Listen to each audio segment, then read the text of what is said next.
was the longest reigning monarch in recorded history, reigning over the British Empire for some, so to speak, for some 70 years. Or rather, more politically correct would be to refer to the British Commonwealth, and indeed, of course, the United Kingdom of Great Britain and Northern Ireland. So, as I mentioned, we can be contacted in the meantime should you have any questions, or whether they be specifically related to today's scheduled events, or whether they be more general in nature. Indeed, I have the frequently asked questions answers with me, which I think have been updated very, very recently. In fact, I think they're being constantly updated regarding the events taking place with respect to Her Majesty's funeral services. And our contact numbers, again, are 949-8037 or 1-800-534-8255. You can send us a WhatsApp on 925-3261 or an email on talktoday@candw.ky. So at this point in time, we're just sort of having an open air session, so to speak, in that we are allowing callers, the listening public, to let us know what's on their minds. So give us a call, or send us a WhatsApp, send us an email. Let us know if you have any outstanding questions, anything that needs to be clarified that we might be able to help you with. Certainly, if we can't, or if we don't have the answer at our fingertips, we can obtain the answer or point you in the right direction to the best of our ability. So feel free to give us a call. Again, my name is Patrick Schmidt, and we're just awaiting the return, or rather the arrival, of the representatives from East End. Hopefully they will be joining us. Otherwise, we will be having effectively an open line session. So I look forward to hearing from all of our listening audience out there, because I'm sure that there are many of you that have questions generally, as well as specific to particular events going on right now in the Cayman Islands, and indeed globally.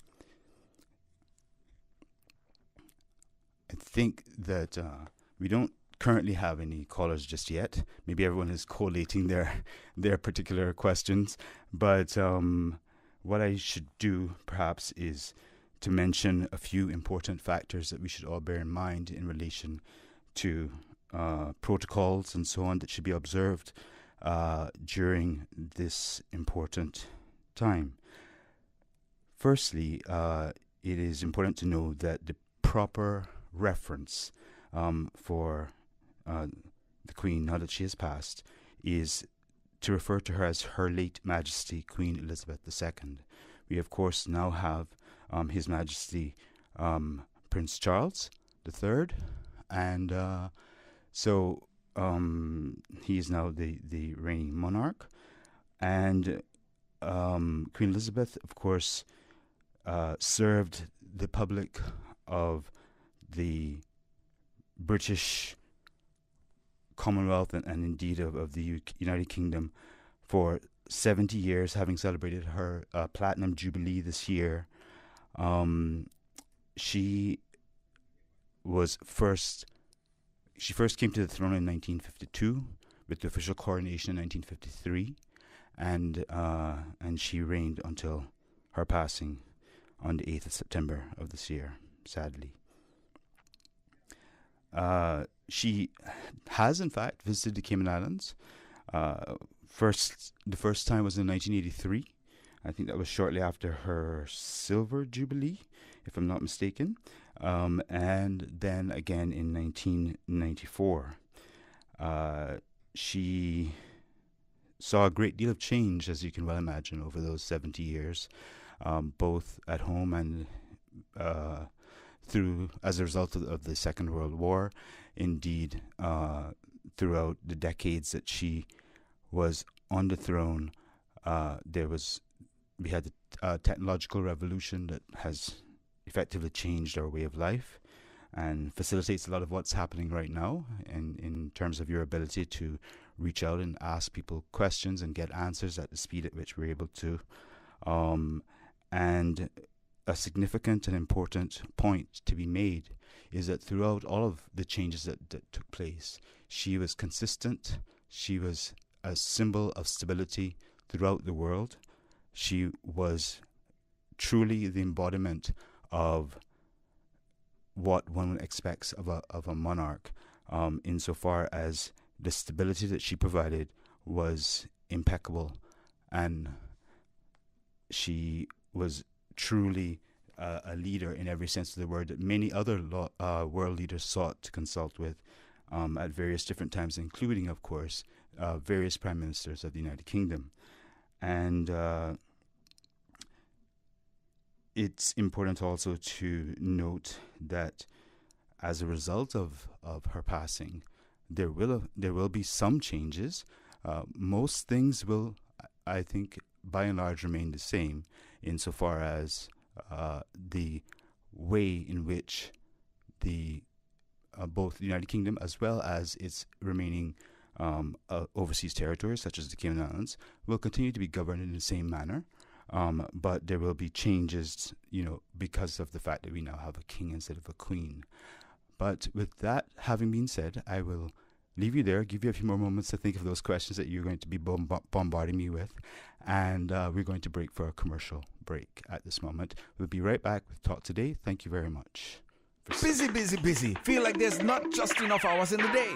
Savannah Pharmacy, service to make your life easier. Now you can WhatsApp your prescription order to 929-5045. And pickup is just around the corner with everything your family needs and convenient opening hours including Sundays and holidays. WhatsApp your prescription order to 929-5045. Savannah Pharmacy, wholesome values with modern conveniences. Wouldn't it have been grand if you had purchased land 30 years ago? It may not be 2020, but a perfect vision has never been more clear. Cayman Brac and Little Cayman, poised for growth with an eye on the future. Your land, your history, your future. Discover all that our sister islands have to offer.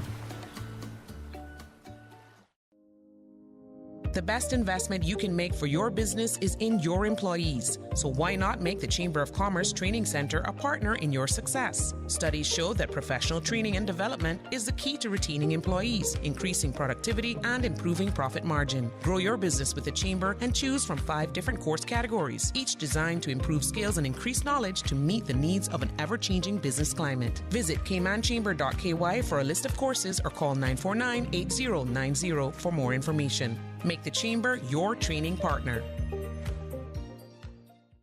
We think it's time you crossed over to a new vehicle. And with the Toyota Corolla Cross now at Vant Motors, you have plenty of reasons to make the switch. The crossover body and hybrid engine is a sleek design in a sturdy structure with a spacious interior that opens to extensive cargo space. Stuck in traffic? The high-performance self-charging hybrid system automatically switches between gas and electric vehicle mode, helping you lower both fuel costs and carbon emissions. The Corolla Cross has full LED lighting inside and out, an integrated display audio system with energy monitor, and a dual-zone climate control system to ensure comfort for all.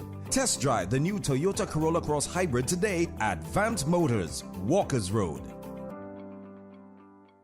Chopar's diamond bracelet from the Happy Dreams collection could be yours as part of September's Kirk Freeport 50th anniversary sweepstakes. Each month, lucky shoppers have the chance to win a piece of jewelry or a watch from luxury brands. And this month, it is a beautiful 18-karat diamond bracelet from Chopar. Every purchase of $100 at any Kirk Freeport store gains you entry into the monthly drawing.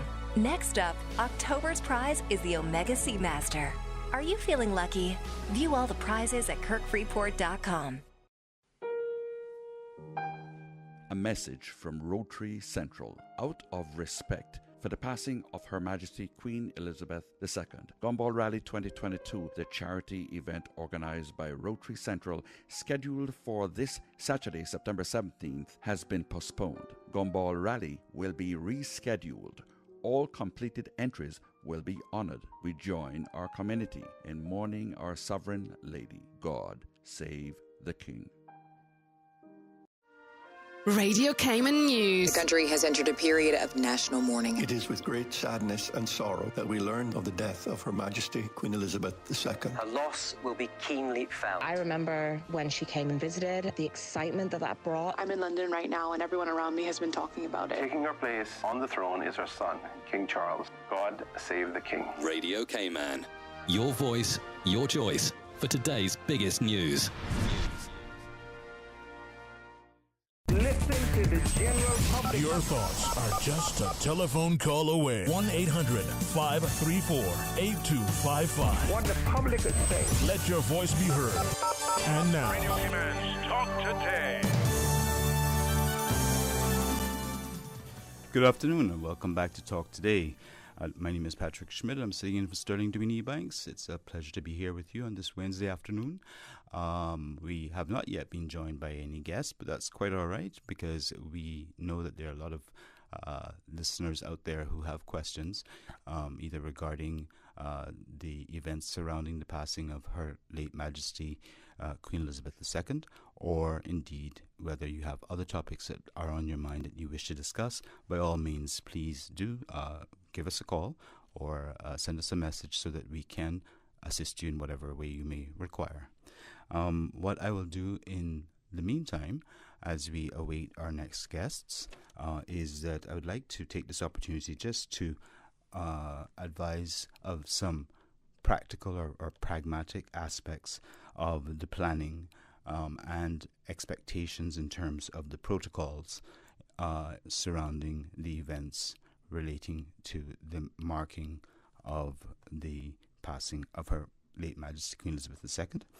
And this relates specifically to the business aspect of things and the fact that we now have, of course, a somewhat unexpected, public holiday. But before I do, it appears that we now have a caller on the line, and so I would like to turn it over to that caller. And good afternoon, caller. You're on Talk Today. Good afternoon, Mr. Schmidt. How are you today? I'm good, sir. How are you? Good, thanks. I thought I'd just call in while you're awaiting your guest from East End, just for two main reasons. First, of course, to join in the expressions of condolences to the royal family and to the wider community on the loss of our beloved queen. Yes, sir. But I'd also like to add a thought in relation to that. There are two things that the men of the family, as I would call them, were very well known for. Of course, the late Prince Philip was known for the Duke of Edinburgh Award scheme, and I'm sure you're very familiar with that. Yeah, yes, sir. And also the former prince, the current king, he developed what he called the Prince's Trust. And I don't think it was widely known of here or adopted formally here, but that program still exists. And I'll speak a little bit of what I know about the Prince's Trust, which I assume will change the name to the King's Trust. But that is a very specific program that caters to young people, teenagers and young people, and it focuses on two main areas, education and employment. And obviously it seeks to serve those who have had difficulties or challenges in both of those areas. Right. So I look forward to what will happen there. I assume, as I said, it will change the name at least to the King's Trust. But that, of course, is something that our people here should be aware of and take advantage of, because it's not just it's not just a British thing. It's for all in the Commonwealth, I'm sure, to benefit from. Right. So maybe at some stage in the future we can take a look into the trust. Yes, sir. It is definitely something which is clearly important. And you mentioned it's not just a British thing. Of course, in Cayman we are British anyway, so we're not so much affected by the title. But as you referred to the actual name of the trust itself. These things are more semantic, and the important factor is really what it actually does for people who need its use, and the fact that the more we know about it, the more it can be taken advantage of.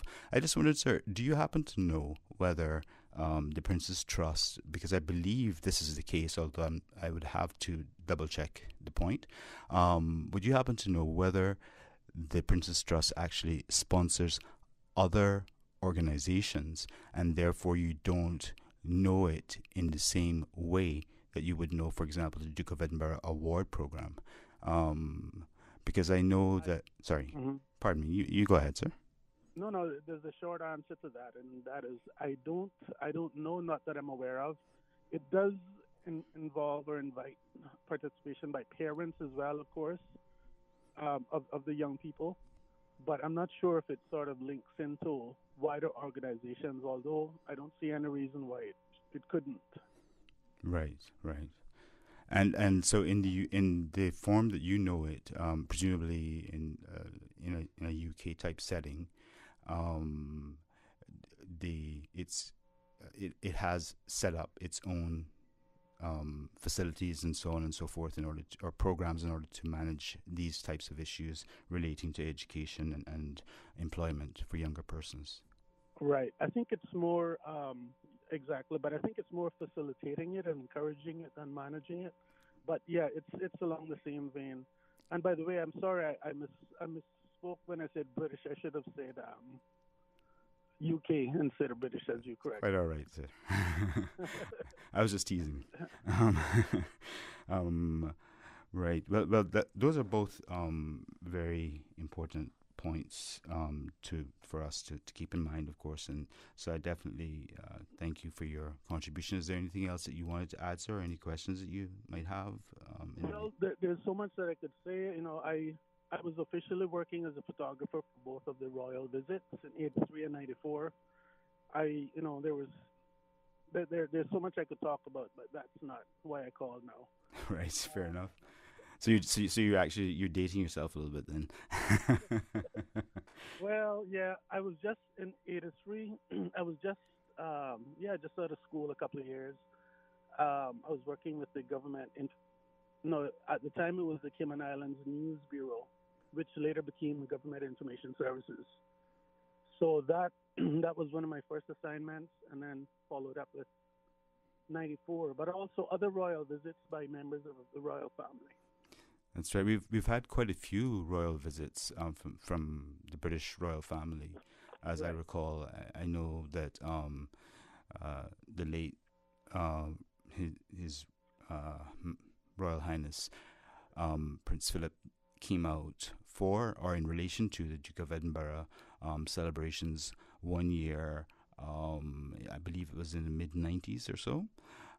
And also we've had visits on separate occasions from Prince Andrew, Prince Edward, and quite a number of the other directly related members of the royal family.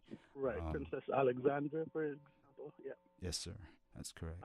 And I also recall, I haven't researched this, but I recall, as far as I know, that the first visit by a member of the royal family was actually by the then Prince Charles back in the early 70s, I think. Right. 70s. I think that was actually the first visit when he stopped in. I believe he was on board a military, a Royal Navy vessel. I see. Okay. Yeah, I think that was the actual first visit. Okay, that's very interesting. I actually did not know that. But it's clearly Cayman has taken a different place within the realm of British society, so to speak, or British the British mentality or thought process, insofar as I believe we are now population-wise the largest British overseas territory, which is, I mean, just barely ahead of Bermuda, but nevertheless, it's quite a different time for us as well, given the fact that at one point places like India were under or were part of the British Empire. So it's a significantly different world that we're looking at today, but nevertheless facing many of the same types of complicated issues that require steady leadership and a firm hand, and but one that also listens to the people. Right, and of course the older people, I guess like myself, are diehard. Most of us are diehard, supporters and believers in what the crown represents. But I think there is still a little challenge or opportunity maybe in helping the younger people to understand and appreciate the significance, because they haven't lived in a time of war or real hardship. They don't, I don't think, fully understand the benefits of being a territory and overseas territory. Yeah. And I think hopefully the education system and the families at home will sort of do a bit of education, take this moment to educate, especially the young people, about what, the relevance of the queen, or the king, I should say, and the monarchy. Indeed. I mean, it is a particularly poignant point that you're making, because it's a regularly debated matter within the context of, say, UK universities. On the one hand, whereby as an academic question, they ask the question about the need for a monarchy in this era of the world's existence. But obviously, we recognize its values, the stability that it provides, and so on. But as you correctly pointed out, for many young people, they will not appreciate, not because of any particular reason other than perhaps a lack of civics, as we so often hear pointed out by Mr. O.C. and others here on Radio Cayman. Yes. As to the subtle ways in which being part of the British, being a British overseas territory lends itself to a sense of stability that we may not otherwise enjoy, and that, of course, has many spin-off positive effects for these islands. But you're right, and I'll leave you, if you don't mind, with one point on civics and education. Yes, sir. Recently I wanted to check on something in our national history book, History of the Cayman Islands. Yes, sir. I have a volume. I couldn't find it, but I went to the local. Is that by Hearst or by Creighton? Creighton. I see. Yes. Yeah, I went to the Georgetown Library, the Cayman Islands Public Library, to look for a copy of it. There was none on the shelf. I tracked it down. The staff actually keep it behind the counter. Oh, right. I guess it's such a valuable book, but of course that's not the purpose of a library. I don't think. And also, you couldn't check it out. You could only read and then leave the volume there. Yes. So I appreciate the value of it, but I think for a library, not to tell a library what to do, what I would suggest, if there's some business or corporation that could donate half a dozen copies to the public libraries around the islands, actually, then people could borrow it and take it home. And, their children, their adults doing research and, projects, homework, that could, in fact, sit down and read our national history book, which I think needs to be more widely circulated. There's not an electronic copy, so there should be copies widely available. And there's unfortunately a lot of misinformation as well about our history. So, exactly. So I couldn't agree more. I'm sure that if there was an appeal, that there would be quite a lot of response. But then the challenge I would think would arise is actually convincing people to actually utilize those resources in order to pass on that information and encourage their children to take that up and yes. And actually utilize it in their lives.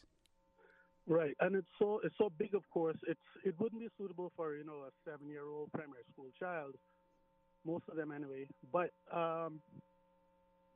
we should get to the point where we produce, like you said, civics, a summarized version. And actually, I was involved with Mr. James Watler from the Education Department then in the production of the the textbooks that were produced, a whole series of them for local schools. Right. They are still available. They're actually still available. I actually did the photography for most of them, cute pictures and the covers and inside. But mostly their use now is restricted or regulated to people who are seeking permanent residence or status. They find the books and, prepare for their tests, Right, of course. Well, but sir. They are they are available, maybe not widely, but I do think bookstores still stock them. Right, sir. Well, thank you very much for that information as well. I want to thank you also for calling in and for contributing in such a positive manner to today's discussion. We're going to have to go to a commercial break, and so we'll be right back with Talk Today. For medical lab services in Cayman, go straight to MedLab. Blood test, x-ray and mammogram, all of that is MedLab. Affordable fees and friendly service, a full professional team. MedLab is always comfortable, MedLab is always clean. For medical lab services in Cayman, MedLab. Call 949-7331 and ask about MedLab's new state-of-the-art digital mammogram machine.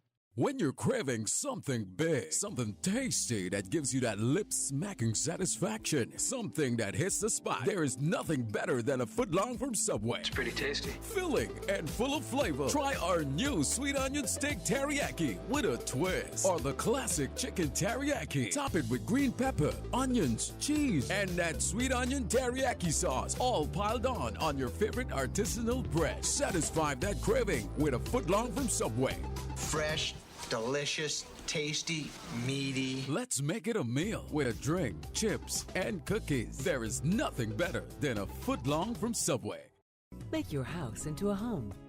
Welcome to Brand Source Home Gallery, your source for premium products and a premium experience. We'll design and install your dream kitchen with crafted cabinets, complemented with elegant appliances. We'll fill it with quality houseware and cookware. Custom-designed closet and storage solutions organize and beautify any area. And with the finest bedding, you'll get a perfect night's sleep knowing Brand Source Home Gallery has everything you need to make your house a home.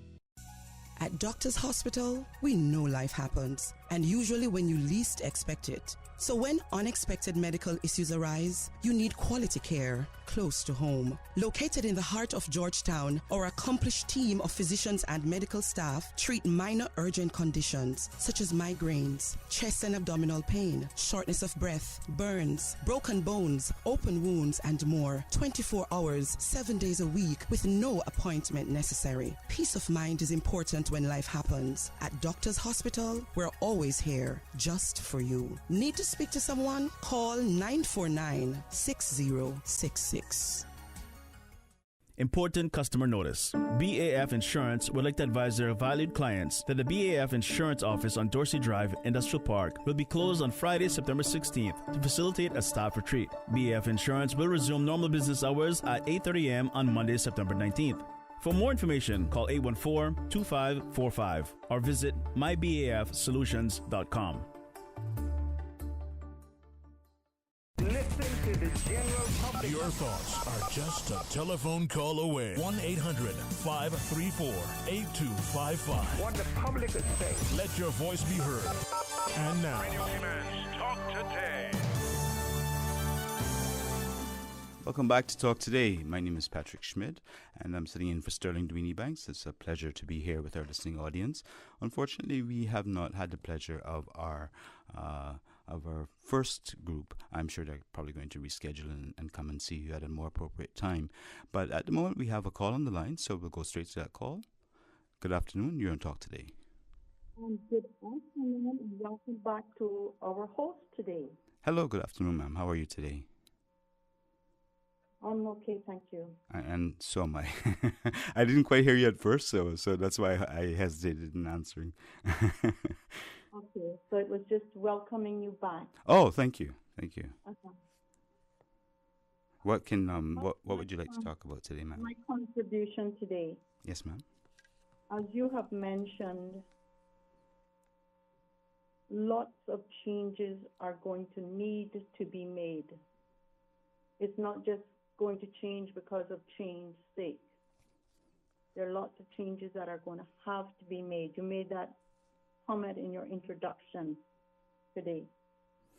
I am in admiration of the rapid arrangements of activities that have offered in respect to this occasion.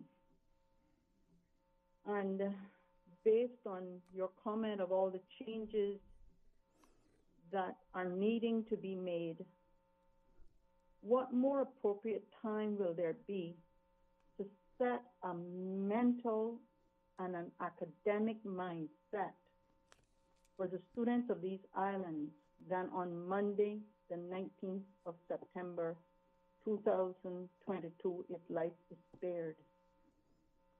I am not feeling calm to carry on with the silence of the lack of an answer to this repeated question I am asking. Where are the voices and the planning of the minds, the brilliant minds, the brainstorming minds, to let this be an active, mind-boggling holiday for students of these islands who will affect our present and our future changes? Ma'am, sorry, may I just ask you a question about that point? I'm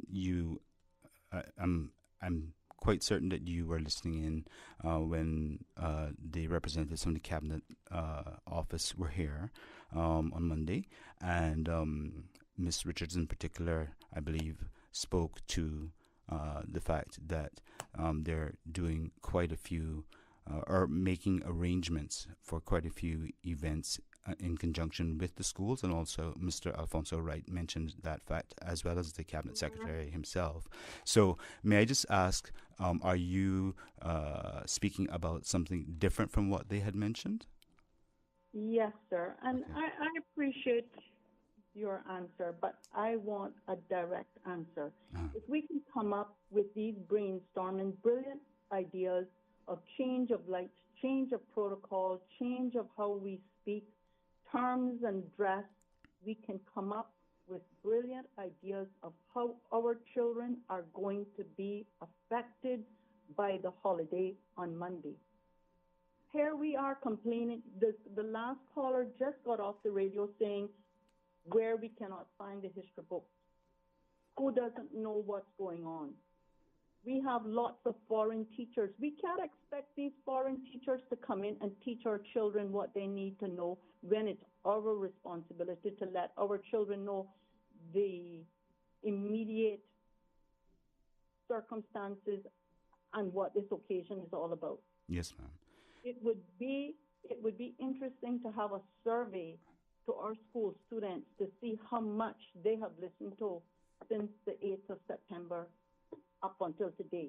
That is indeed in their classroom. So let's not have this as one more regret in our history that we have deprived our children, our students, of knowledge that they should have firsthand and not have to learn from a history book that is on a shelf. Yes, ma'am. So again, I'm trying to just clarify something with you. I did not hear them say of anything education. Oh no, I wasn't going to mention it. I already applauded them. Yes, ma'am. I applauded them. I said, "Can you hear me clapping?" We had three astounding, articulate Caymanians on our program on Monday. They came and did their job. I want to hear from education. Right. What are we going to do to prepare our students for the changes now and the future? So perhaps are you asking about, in addition to what may be already published in relation to the national curriculum, you're asking that the persons directly responsible make themselves more publicly available more frequently to... more frequently? No. Right. Between now and Monday. The children cannot just lay and sleep in bed and not know what the holiday is for on Monday. Right. They need to be specifically told, and not just told, but know the answers as to what Monday is all about. So, to what extent would you lay that at the feet of the parents, and to what extent would you lay that responsibility on our leadership? Listen, sir, I just got through welcoming you, and I respect you to the highest. Yes, ma'am. What responsibility would I lay on the parents? Yes. The parents don't even have the responsibility, the majority of parents, to even go to a reporting session or to a PTA meeting. This is true. So why would I want to leave it to the parents to see that their children get up 5 o'clock Monday morning to listen to the funeral procession of our late Majesty, the Queen Elizabeth II? And also to understand its significance. The majority of the parents. But if the education department put something in place with the children and give the children some obligation, the children will then incite their parents to be a little more committed and teach their parents. The parents don't know how to teach the children. The children are going to have to teach the parents. Right. I leave you there, sir. Anybody who is current, has the current knowledge of what's going on with our children and with our parents, they understand what I'm saying. And the education department understands what I'm saying. Something needs to be put in place to let these children know this is not a holiday to sleep in or a holiday to relax. Right. This is a holiday to be up, rest, and to recognize and respect what this holiday is about. I was surprised. I don't know if you heard the coverage when the Queen was when her was time for her coronation, and her husband wanted, and others, probably Mr. Prime Minister Winston as well, wanted the coronation televised. She did not want it. Why? Because she felt that the proper respect was not going to be given for the coronation, because people would be so laid back and relaxed and talking and not following the coronation with the respect and the commitment that she foresaw what would be. Yes, ma'am. Well, ma'am, I'd like to thank you for your contribution today once again. And unfortunately we have to take a break now, but we'll be back with you shortly. And when we return, we'll be joined by His Excellency the Governor. You are listening to Radio Cayman, the voice of the Cayman Islands. Today's biggest news. Radio Cayman. Your voice, your choice. Local, regional, international. This is Headlines from Radio Cayman's newsroom. Today's biggest news. With your latest headlines, I'm Felicia Rankin-Solins. Tropical Depression 7 is on the forecast track. According to the Cayman Islands National Weather Service, the center of the depression is forecasted to move over the Leeward Islands Friday night, over the Virgin Islands and Puerto Rico during the weekend, and then over the Dominican Republic on Monday. This system poses no immediate threat to the Cayman Islands. The CINWS will continue to monitor the progress of this system, and the public is advised to keep abreast on the progress of Tropical Depression 7. In international news, the first mourners are now able to pay their respects to Queen Elizabeth, who is lying in state in Westminster Hall. She was brought in a procession from Buckingham Palace. Princes William and Harry, along with King Charles III, walked behind the coffin. Guns were fired in Hyde Park, and Big Ben was tolled every minute in the somber ceremony. Russia has covertly spent more than $300 million since 2014 to influence politicians in more than 24 countries, the U.S. has alleged. The Department of State's allegation is based on a declassified U.S. intelligence assessment released on Tuesday. A senior official from President Joe Biden's administration said, "We think this is just the tip of the iceberg." Russia has not publicly commented on the issue. Moscow itself has repeatedly accused the U.S. of meddling abroad. These are your headlines. I'm Felicia Rankin-Solins. For the latest in news and information, follow Radio Cayman on social media, Facebook, Instagram, Twitter. Download the Radio Cayman app or log on to our website, radiocayman.gov.ky. Radio Cayman is pleased to feature this special Sister Islands historical vignette brought to you by the Ministry of Tourism and Transport. Explore your history, explore your land, explore your Sister Islands. Born in Creek, Cayman Brac on the 25th of September 1939, Henry Mansfield Connolly was the third of 8 children for Henry Kitchener and Olive Connolly. As with many of the men of his generation, he went to sea at the tender age of 15 and worked for Mr. Southwell and National Bulk Carriers for some 30-plus years. During this time, he rose from being an oiler pumpman to the post of second engineer after completing correspondence engineer courses from a school in New York. He sailed on many ships, including the Universe Leader, Universe Defender, or Titan, or Venus, or Meteor, or Transport. After his tenure at National Bulk Carriers, he was one of the few Brackers who worked with Cayman Energy Company doing the ship-to-ship oil transfers off the island in the 1980s. After a medical injury, he retired from sea and started his own plumbing engineer company, C&H Plumbing.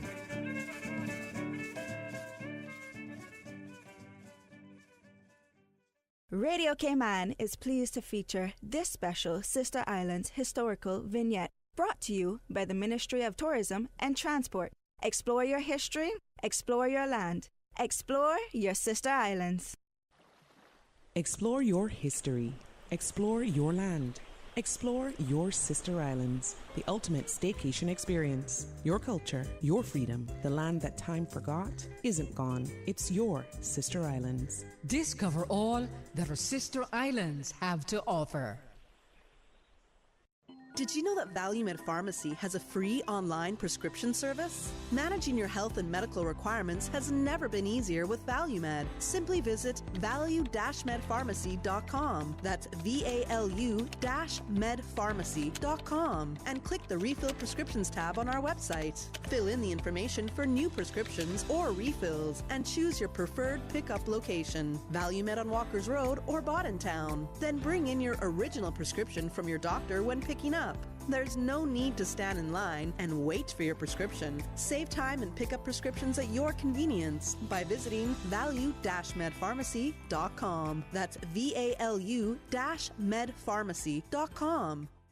Listen to the general public. Your thoughts are just a telephone call away. 1-800-534-8255. What the public is saying. Let your voice be heard. And now, Radio Cayman's Talk Today. Good afternoon and welcome back to Talk Today. Again, my name is Patrick Schmidt and I'm sitting in for Sterling Dwayne Ebanks. I have the pleasure of being joined now by His Excellency, the Governor, Mr. Martin Roper, OBE. Welcome, Mr. Roper. Thank you. Thank you very much. It's a pleasure to have you here. And although the occasion is somewhat a solemn one, I do understand that you're here to talk to us a little bit about the events surrounding the marking of the passing of Her late Majesty Queen Elizabeth II. And in so doing, I would just like to ask the listening audience to bear in mind that out of respect and out of a sense of the proper protocol in these circumstances, that you not call or contact because the governor will not be able to at this time speak to specific questions other than those which he actually mentions. Yeah, well, no, thank you very much for that. And yes, it does. This feels like an incredible moment in our history. The end of an era. We've lost a wonderful monarch, a wonderful lady who has given 70 years of incredible service, and I think giving service and duty is the thing that everyone has just been so impressed by over that period. And I wanted to come on to say a little bit about that and about her life, but just first of all to just thank everybody across our islands, because I know so many people out there as well have felt grief, have felt loss, have felt the profound sadness at the passing of the late Queen Elizabeth. We knew it would happen at some point. Her late Majesty was 96, but it still seemed to happen quite suddenly when it did happen. Yes.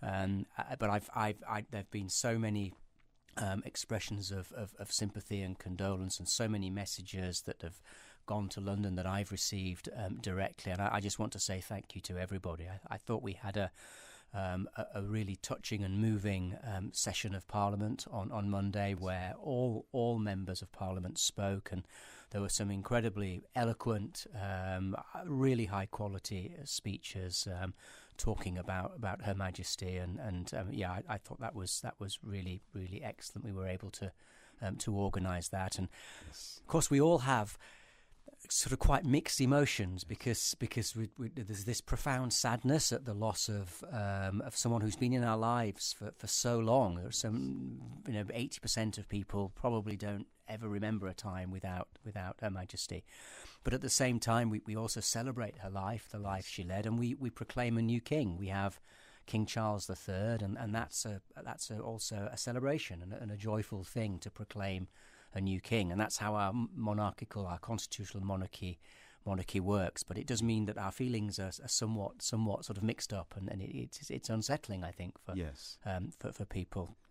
But I will be going tomorrow with the Honourable Premier to London to attend the funeral, which takes place next Monday. Yes, sir. That's at it's 11 o'clock UK time, which means it's quite early here. It's 5 o'clock in the morning. But I understand previously you have watched big royal occasions quite early in the morning in Cayman, so I imagine this one will be no exception, and I think that we are making arrangements to show the funeral at designated points across the island. I haven't got the full details of that, but yes, sir. But pardon me for interrupting. No, please. You, but I just wanted to add that that is absolutely correct. The most recent information on gov.ky, when one looks in the news section regarding the passing of Her late Majesty Queen Elizabeth II and the funeral proceedings, it does actually state that in short order there will be an announcement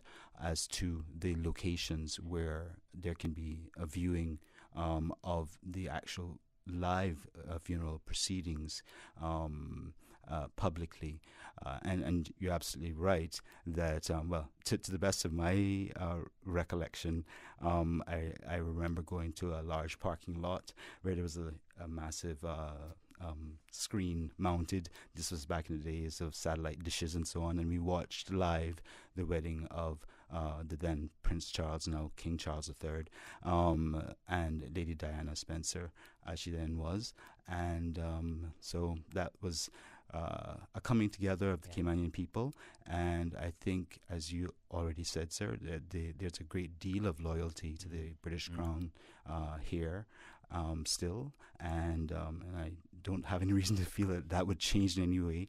And so I suspect that they will move forward with that planning and in due course announcement. Yeah, no, thank you for that. And yes, in terms of the loyalty to the Crown, I feel that very strongly as well. And the proclamation of the new king at Government House on Sunday morning was a incredibly sort of moving thing, and so we've never done anything like that before. And to sing God Save the King, our national anthem, which chains automatically to God Save the King.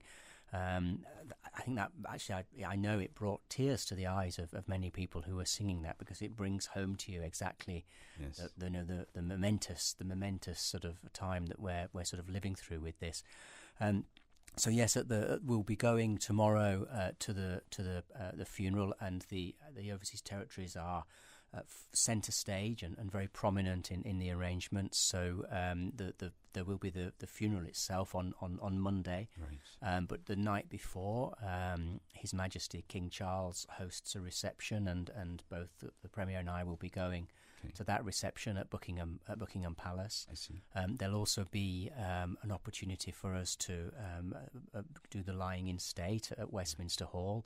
I think Her late Majesty's coffin is now sort of at Westminster Hall, and the queues for people to pay their last respects. I've seen the television pictures there. It's incredible to see how many people. Some people are willing to wait for 30 hours to get there.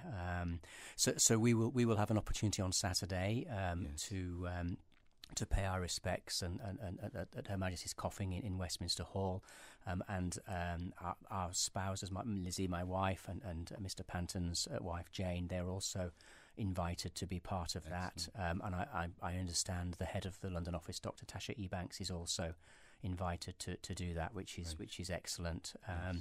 And then there is after the funeral there is a reception hosted by the Foreign Secretary. We have a new Foreign Secretary, James Cleverly, and again the overseas territories are prominent and part of that. So there are 3 or 4 things happening, and it will obviously be a very sad and a sort of somber occasion, but I feel proud that the Premier and I will be able to represent all the people of the Cayman Islands at the funeral as we pay our respects to this quite extraordinary lady who has been such a part of so many people's lives for over 7 decades. Yes, sir. Your Excellency, as Queen. Would you agree with the sentiment that has clearly been expressed by a vast number of people here in the Cayman Islands, that most of all, perhaps, what the late Queen represented for us was a form of stability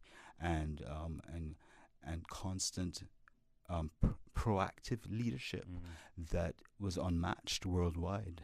And yes, absolutely. That stability and continuity that the monarch provides in our sort of constitutional monarchy is really important. And I think Her Majesty, because she'd met 15 U.S. presidents, or no, 13 U.S. presidents, and she saw off her Boris Johnson as the 15th Prime Minister and as the 14th Prime Minister, and Liz Truss, the new Prime Minister. So just 2 days before she very sadly passed away. So she was working right up until the very end. But because she'd been around for that 70-year span as the Queen, her knowledge, her experience of world affairs, all kept away from the public domain, because one of the hugely impressive things about the late Queen is that we didn't really know what she thought about various things. And it's also quite incredible when you think of the fact that she hasn't really put a foot wrong in 70 years. And there have been other issues surrounding the wider family. I think people are aware of those. But Her Majesty the Queen didn't put a foot wrong in 70 years. And the Premier, I thought he made some really important points in Parliament about Her Majesty as a role model for leaders in terms of integrity, decency, and that's so important in public life. And we really can see that Her Majesty lived and breathed those values. And I think she was able to make that sort of contribution behind the scenes, bearing in mind the constitutional relationship, because it is the elected government of the day which decides the policies, but the Queen can have her views and can feed in views, and obviously keeps in touch with so many people. And as a diplomat for Britain, was probably, I've said it myself, I think she's probably the best diplomat Britain has ever had in terms of her network of people that she knows and is able to work behind the scenes. So yeah, it's a truly remarkable 70-year time span. Yes, and indeed, as you say that, Governor, the context in which she was able to place each and every event as they occurred, and obviously over the course of 70 years we've experienced so many changes, and yet the respect that is held for the British monarchy continues. So whilst there's the stability, there's also the constant adaptability that was quite obvious in the public service that was rendered by Her late Majesty the Queen. Absolutely, and it is a feature of that sort of our democracy, the constitutional monarchy, that the late Queen passes, and immediately we acclaim a new king, and that is the sort of the system that we have, and we pass our allegiance to that new king straight away.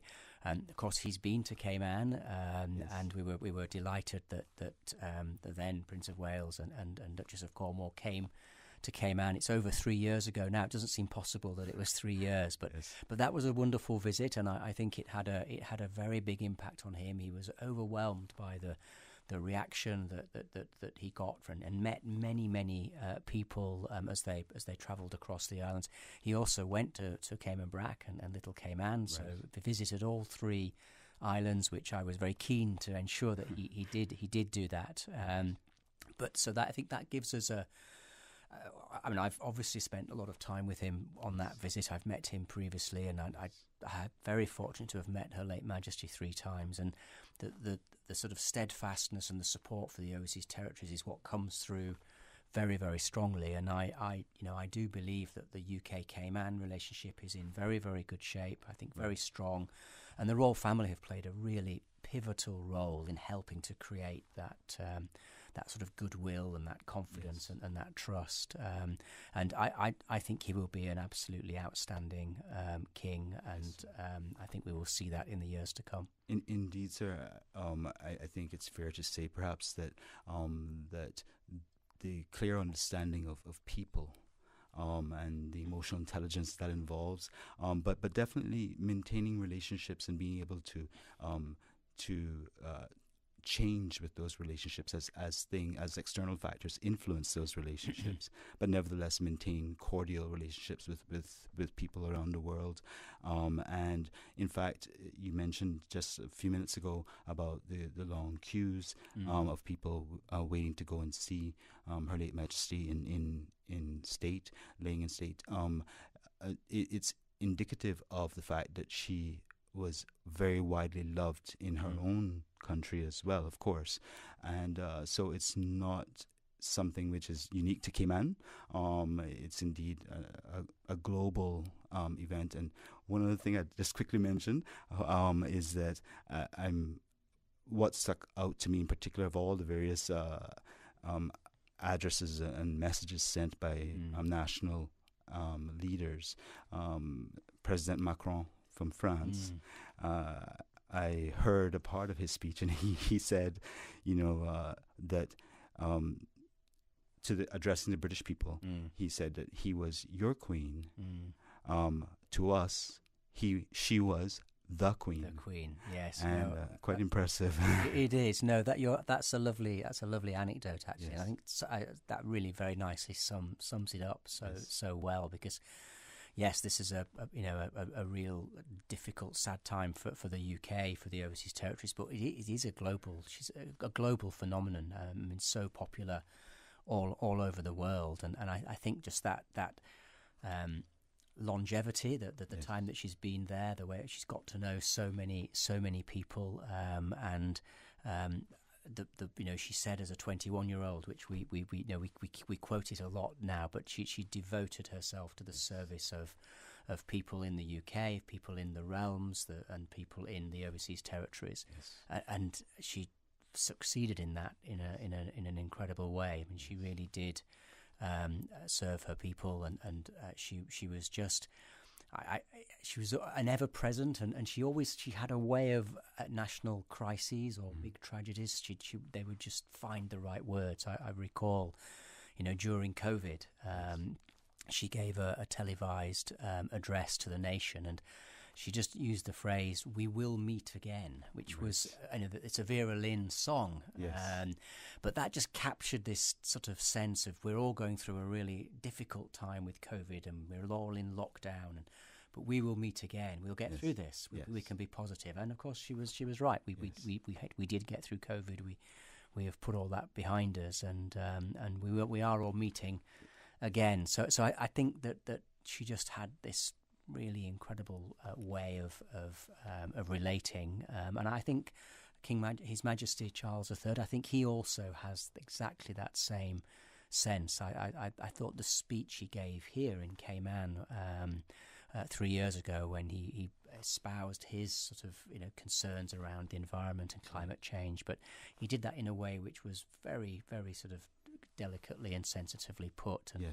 And, but that is a really important part of, I think, the success of the royal family. That's why I say the best diplomat in the world, because you have to be, you really have to pitch your words and understand how you come across in lots of different international contexts as well as at home, and it's not easy. Of course, I think that the sort of the other thing I would just say is that this is a personal loss and personal grief for the family. They're going through a really difficult time, and of course they have to do that in public. Yes, they have to do that in front of the television cameras or on them all the time, and it must be incredibly difficult. And His Majesty has been to Scotland, been to Wales, been to Northern Ireland. He's had meetings all over. He's done walkabouts and met members of the public. So an incredibly busy time for him at a time when you are trying to really deal with the grief and the loss of losing a mother. I remember he once said, someone said to him, do you want to be king? And he said, no, why would I want to be king? Because that means my mother would have to die. Yes. And that's the family aspect of it. Absolutely. It is incredible that they're able to do all that they're called upon to do. Yeah. As I understand, they are members of the royal family are constantly with her even now. Yes. And so it's as if they don't have very much time to grieve on their own. Yeah. But we certainly, I think the condolences of the world are with them. And I would just like to change pace slightly, sir. Yeah. By asking, because I know that our listening audience are particularly interested in knowing about some of the effects that you would like to highlight, perhaps, of what is to come as a result of the changes that occurred in the monarchy. Yeah, I mean, it will. The first obvious change is the national anthem, which automatically changes to "God Save the King," and there are various sort of oaths and pledges that we give, whether in Parliament or I have to sign lots of documents, and a lot of that documentation will now need to be changed to reflect that it's now King Charles III. I think there will be changes to our currency, but not immediately. We'll have to, obviously, over time, that will happen. Postage stamps over time as well, that will happen. I think there are some legal things which change. So already the term QC, Queen's Counsel, which is also known as Silk, which is a sort of legal title, that becomes KC, which is King's Counsel, and I think that changes automatic. So anyone who was QC before becomes KC automatically. You often, the ER that you often see, which R, Regina, Queen, now comes to Rex, which is for King. So there are a lot of sort of changes like that which will have to happen. But the thing about monarchy is that it's the continuity and the stability. So that really doesn't change. And one of the, I think, really impressive things about everything that's happened since sadly Her late Majesty passed away was you see all the pomp and ceremony, you see all the incredible attention to detail and how precise everything is. The planning and the preparation that's gone into this is just extraordinary. Yes. And that in itself gives people a sense of calmness and order, and it creates that continuity and stability, because whilst we change, the way the arrangements happen are done in such a way as to instill confidence, instill a sense that everything is under control, and I think that's a part of the arrangements that have been made. You've got a big change, but you've also got a lot of stability and continuity, and I think that's a real strength of our system of constitutional monarchy. Absolutely. Which isn't for everybody. There are some people who have views on that, and that's perfectly fine. Everyone is entitled to their views, but I think the vast majority of people in the UK and in the overseas territories really support that, and there is just such a profound sense of sort of loss and sadness at the loss of one of the, as former Premier McLaughlin said, well, probably one of the most outstanding leaders, if not the most outstanding leader of the last sort of 70, 80 years. Yes, indeed, sir. And one of the things too was, or one of the things is really to have that understanding that it's the subtleties that are often delivered in messages, such as, for example, the Queen's annual address to the public. Yes. Many of the messages that the late Queen wanted to pass on for all who were listening in from their particular perspectives. And she seemed to be aware of everyone's sort of perspective and what would be the right words to say to get across those messages without having to take any other stronger measures as would be done perhaps in other systems. I think that's absolutely right. And she had a wonderful sense of humour.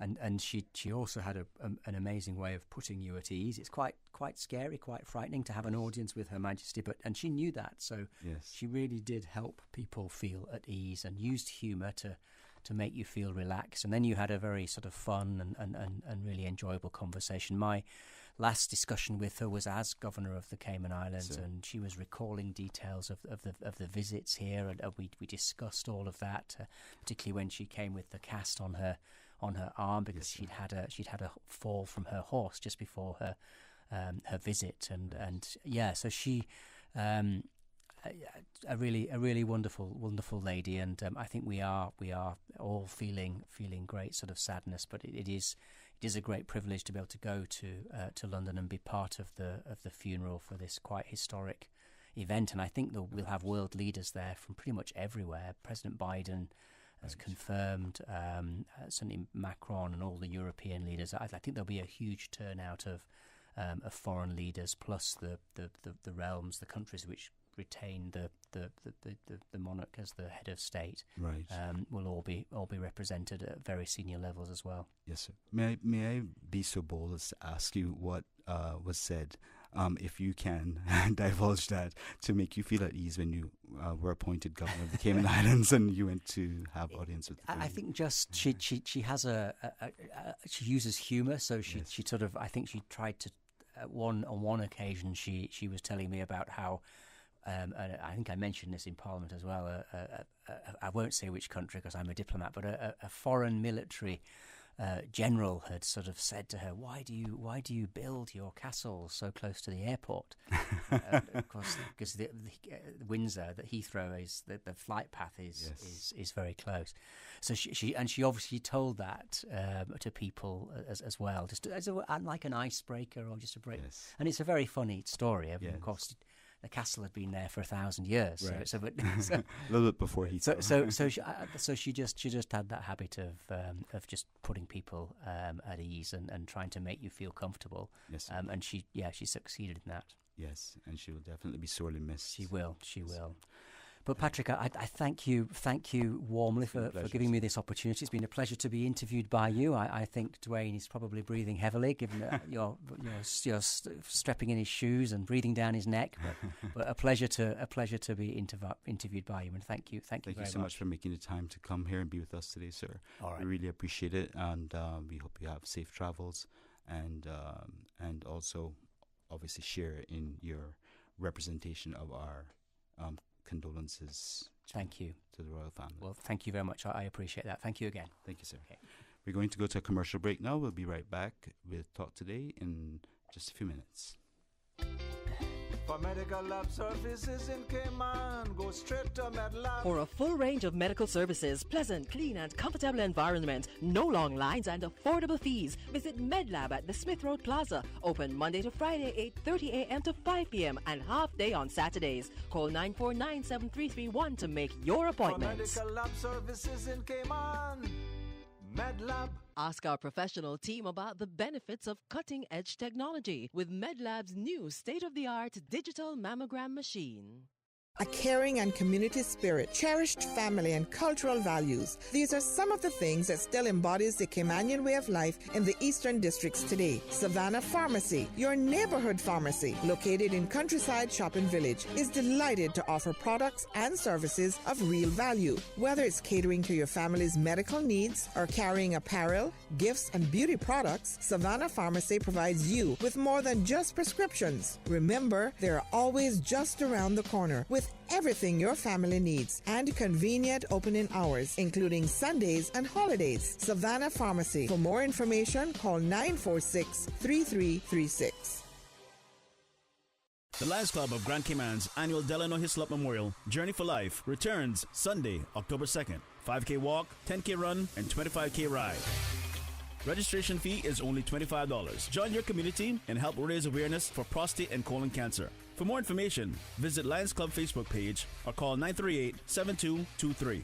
The Delano Hislop Memorial Journey for Life, proudly sponsored by DART, CUC, Health City Cayman, Bodden Shipping Agency, Water Authority, Seafarers, ICWI, and Intech. Sunday, October 2nd. 5K walk, 10K run, and 25K ride.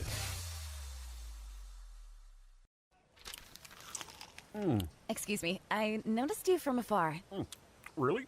Me? Well, not you. The KFC sandwich you're eating? Oh, Zinger. Sorry, I'm not trying to be funny. No, it's called the Zinger Sandwich. Crunchy, juicy, 100% chicken breast, crisp lettuce, sweet mayo on a seeded bun with a little zing. KFC's chicken is not factory breaded, frozen and refried like the Burger Boys. Customize your KFC Zinger and dip it in barbecue sauce. Wow, now I'm starting to notice you too. KFC, it's finger licking good.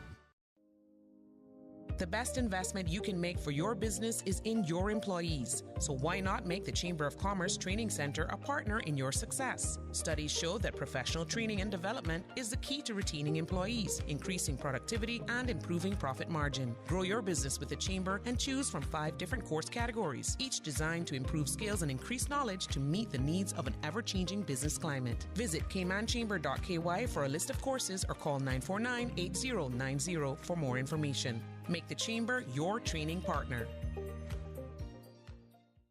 The 6:30 p.m. weather report, Monday through Friday, is proudly sponsored by CG Britcay. Insurance, health, pensions, life, where people come first. 89.9 Radio Cayman helps you to weather the storm during this hurricane season. One of the most crucial elements of hurricane preparedness is storm awareness. During the season, it is of utmost importance to pay attention to the latest local weather forecasts, as hurricanes do not suddenly form or strike. There are various methods of advanced notification. Utilizing such may be the difference between a favorable outcome and disaster. Both television and radio serve as excellent mediums with up-to-the-minute storm path information in the wake of a hurricane. Another method of tracking a hurricane may be only arm's length away. Your smartphone or tablet can be your most valuable tool before, during, and after a storm, providing countless numbers of apps with crucial hurricane information. Many apps allow you to track storms with moving radar and satellite imagery, plus offer alerts, current conditions, forecasts, advisories, and even video. This hurricane preparedness tip was brought to you by your community radio station, Radio Cayman, 89.9 FM. Listen to the general public. Your thoughts are just a telephone call away. 1-800-534-8255. What the public is saying. Let your voice be heard. And now, Radio Cayman's Talk Today. Good afternoon and welcome back to Talk Today. This is Patrick Schmidt sitting in for Sterling Dwayne Banks. We are now into our last hour of discussion, and we are effectively having an open mic discussion as we have no other scheduled guests. We just had the pleasure of a visit from His Excellency Mr. Martin Roper, OBE, the Governor of the Cayman Islands, who informed us that himself, his wife, the Honorable Premier, and his wife will be traveling and meeting Dr. Garcia, our Cayman Islands government representative in the UK, for the funeral to be held next Monday, the 19th of September 2022. It will be, of course, at 11 a.m. British Standard Time, which converts effectively to 5 a.m. Cayman Islands time. And it has been announced, some of you may recall if you were listening in on Monday, that we had a visit from the Cabinet Office, and in particular our Director of Government Communications, Ms. Onisha Richards, had mentioned the fact that that we have the gov.ky website on which you can go, once logged in, you go directly to news and then select the Queen, and you select events, and you will see a full listing on a day-by-day basis of every matter that is being planned or has been planned thus far, as well as any changes that will occur, such as, for example, the yet-to-be-announced announcement of where the public can assemble to watch the live broadcast of the funeral proceedings. That will, of course, be a very solemn occasion for most of us, and its significance should in no way be underplayed. Simultaneously, the governor also made reference to the fact that Her late Majesty Queen Elizabeth II was truly a representative and an embodiment of public service, of stability, of consistency, and a person who led from the front, but in a very humble manner, knowing full well that her responsibilities were to those of her people. And so in some countries, when heads of state change, there are massive changes. Fortunately for us here in the Cayman Islands, being a British overseas territory, and indeed, of course, for the UK themselves, the change of head of state is more of a solemn occasion as opposed to it being one where there's much turmoil and disruption, as we do not anticipate any major changes other than the fact that during this time of mourning, which will continue until the morning after the funeral, so effectively 11 days of official mourning, we will have these special observations of protocols that would be expected in any case. So, that having been said, just like to remind the listening audience that you are, of course, welcome to call in at any time with your questions. And we also have a WhatsApp number, which is 925-3261. We have our email, talktoday@candw.ky. And just as a reminder, I'm sure you probably hear this during the commercial breaks as well, but you can reach us on 949-8037 or toll-free, courtesy of Flow, on 1-800-534-8255.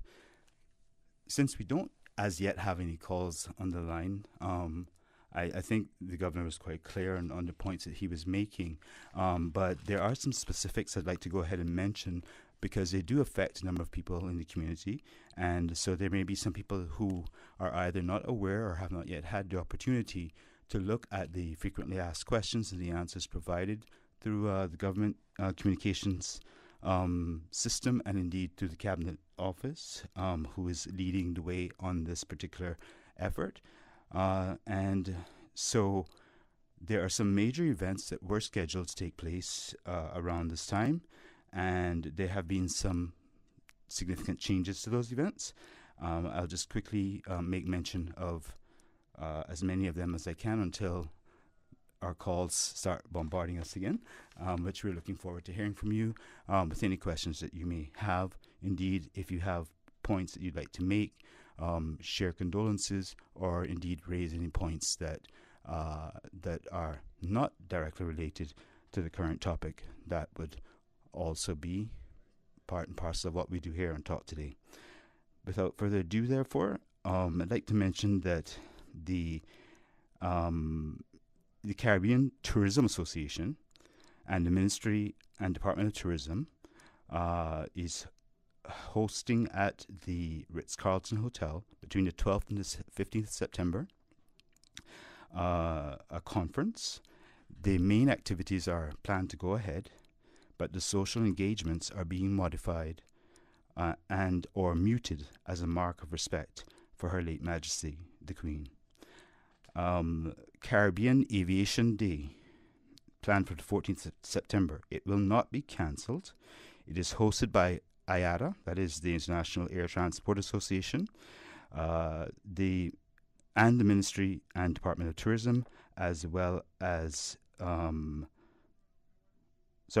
the Ministry and Department of Tourism. So those events will go ahead as planned.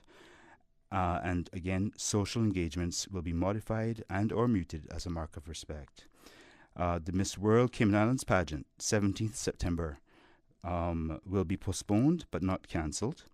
I believe that you have been hearing some announcements, such as that from Rotary Central regarding the Gumball Rally that's being postponed. So some of these organizations will already have reached out to the public, but some of them may not yet have been able to do so. In terms of sporting events, it is expected that most sporting events will be postponed until after the period of national mourning. As I just mentioned, the period of national mourning continues until 8 a.m. the day after the funeral. That will be the 20th of September, next Tuesday. There is also to be a 2-minute period of silence to be observed, and this will coincide with the state funeral service in Westminster Abbey. And so that will occur between 11:54 a.m. UK time or 5:54 a.m. Cayman time for 2 minutes. The condolences books are still available and will continue to be available for some time. Basically, if you want to physically sign the condolence books that are going to be sent over to the UK, you can. Members of the community are welcome to come in to sign at Government Administration Building in Grand Cayman and the District Administration Building in Cayman Brac. These buildings will be open during usual business hours from 8:30 a.m. until 5 p.m. You're also able to sign, if you're a civil servant, certainly you can go online and sign the condolence book as well. I'm not 100% certain as to whether that is possible for the general public, but I believe that it is. With that, I have given you a lot to think about and certainly a lot to ask about if you wish to. We're going to go to a commercial break at this time. The best investment you can make for your business is in your employees. So why not make the Chamber of Commerce Training Center a partner in your success? Studies show that professional training and development is the key to retaining employees, increasing productivity, and improving profit margin. Grow your business with the Chamber and choose from 5 different course categories, each designed to improve skills and increase knowledge to meet the needs of an ever-changing business climate. Visit caymanchamber.ky for a list of courses or call 949-8090 for more information. Make the Chamber your training partner. Busy, busy, busy. Feel like there's not just enough hours in the day. Savannah Pharmacy, service to make your life easier. Now you can WhatsApp your prescription order to 929-5045. And pickup is just around the corner with everything your family needs and convenient opening hours including Sundays and holidays. WhatsApp your prescription order to 929-5045. Savannah Pharmacy, wholesome values with modern conveniences. You see how hard it's raining? Yeah, and I don't have time to fight traffic and get my lunch from Subway. I have so much work to do. Why don't you order Subway by using the Let's Eat or Bento app? Save time, stay dry, and get your sandwich fast. I never thought of that. Great idea. I'm going to order now. Order me a veggie pizza while you're at it. And a cookie platter for the office. Too busy at work or home? Is the rainy weather stopping you from dining out? Order your favorite Subway sandwich, wrap, or pizza through the Let's Eat or Bento app with fast and reliable delivery. Subway, eat fresh. For medical lab services in Cayman, go straight to MedLab. For a full range of medical services, pleasant, clean and comfortable environment, no long lines and affordable fees, visit MedLab at the Smith Road Plaza. Open Monday to Friday, 8:30 a.m. to 5 p.m. and half day on Saturdays. Call 949-7331 to make your appointment. For medical lab services in Cayman, MedLab. Ask our professional team about the benefits of cutting-edge technology with MedLab's new state-of-the-art digital mammogram machine. 60 and bossy with JN money. Win a trip in easy, trust me. Yeah. Come on, just send some money. A instant entry. Look how you're lucky. Bossy, JN money, bossy. JN money Paris and you go a yard. Scene, bossy, Jamaica well bossy, 60 and bossy.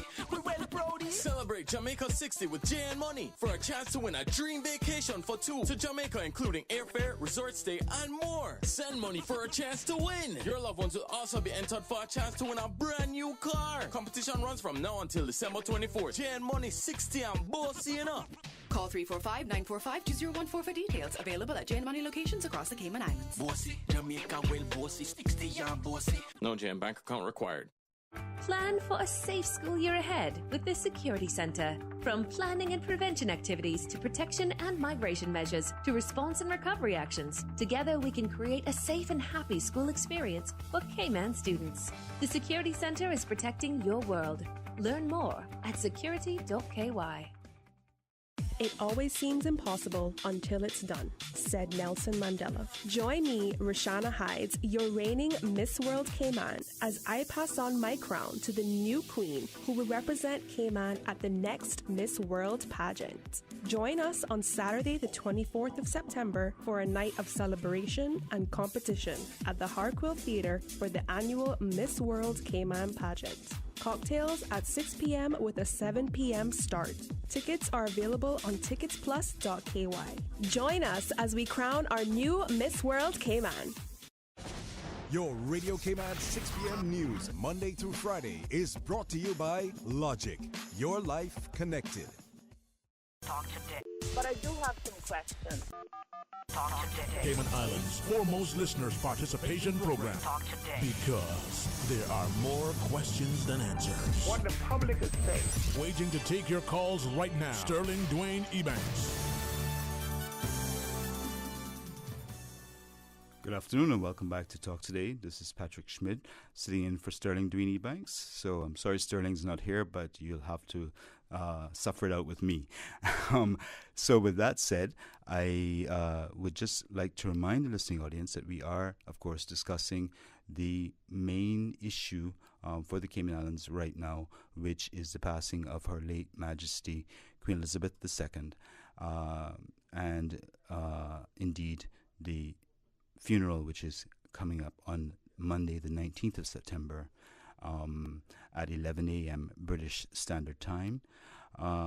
When I was on just a few minutes ago, I made mention of the fact that I was not 100% certain of the opportunity for the general public to sign the condolence book online, but in fact I've been able to ascertain that it is possible for you to sign the condolence book online if you have that access, and so you can do that by accessing https://www.royal, the word royal.uk/, and I am fairly certain that there's a link as well that has been made available via gov.ky, and then under the subpart or the folder news and then Queen. So you can actually sign the condolence book in that manner. Also, the condolence book will be taken to each district and publicized on the weekend if they're not already there. And so you have the opportunity to sign in person in the districts at Government Administration Building here in Georgetown on 133 Elgin Avenue, or in Cayman at the District Administration Building. And also floral tributes or bouquets can be left on the steps of the Government Administration Building. In fact, there are quite a lot already there, and indeed on the front gates of Government House.